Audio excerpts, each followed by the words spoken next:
एक बात समझ लो, तुम्हारी ज़िंदगी में असल दुश्मन कोई इंसान नहीं है। असल दुश्मन वो आवाज़ है जो तुम्हारे अंदर से कहती है छोड़ दो, थक गया हूँ, बाद में कर लूँगा। और सुनो, अगर तुम इस आवाज़ को आज नहीं तोड़ोगे, कल वो तुम्हें पूरी ज़िंदगी तोड़ देगी। डिसिप्लिन ये नहीं है कि तुम हर रोज़ाना स्ट्रॉन्ग रहो।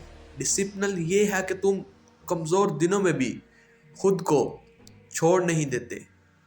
तुम्हारी कामयाबी का दरवाज़ा किसी मुश्किल में नहीं फंसा, वो सिर्फ तुम्हारे फैसलों में फंसा हुआ है। आज फैसला करो कि दिखावट की नहीं सुननी, बहानों की नहीं सुननी, सिर्फ अपने मकसद की सुननी है।